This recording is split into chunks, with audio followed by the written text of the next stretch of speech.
Köszöntöm a Pápavárosi Televízió nézőit, március 6-án pénteken híradónkat látják. Köszöntőkkel, zenés műsorral és virággal tették emlékezetessé a nőnapot a hölgyek számára a Honvéd Bajtársi Klub rendezvényén. Az ünnepségen a közösség tagjai és vendégei együtt köszöntötték a nőket, hangsúlyozva mindazt az értéket és teremtő erőt, amelyet a mindennapokban képviselnek. A Honvéd Bajtársi Klub egyik kiemelt programja a nőnapi rendezvény, mondta az elnök. Az év második kiemelt rendezvényünk, nyilván az első a közgyűlés, minden évben. Nem tudnánk, mi férfiak, a hölgyek nélkül nem létezünk. Morgunk, mindent csinálunk, de a hölgy támasz az elengedhetetlen, és ezért fontos.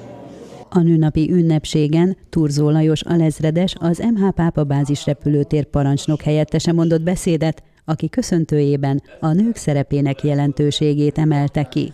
A hétköznapok rohanásában gyakran elfeledkezünk arról, mennyi értéket adnak a nők, hangsúlyozta beszédében az alezredes.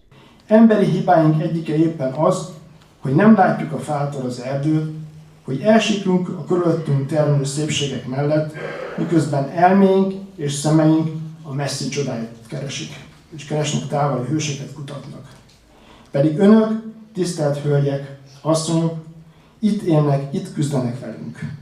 Hétköznapjaink és ünnepnapjaink valódi hőseiként létük minden titkával és megfoghatatlanságával is, csodával, megismételhetetlen utazással varázsolják életünket.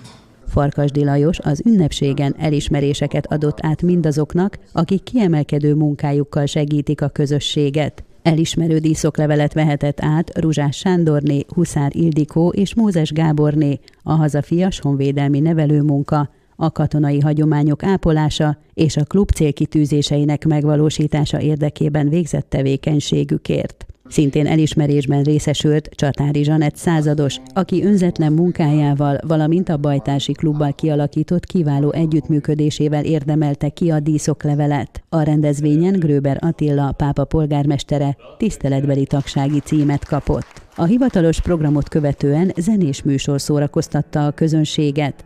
A fellépők között volt Walter Ferenc operaénekes, aki elmondta, személyes és szakmai kötődés is fűzi a katonai közösségekhez. Én a Honvéd Művész Együttesben kezdtem el énekelni. Mi ez, ha nem kötődés?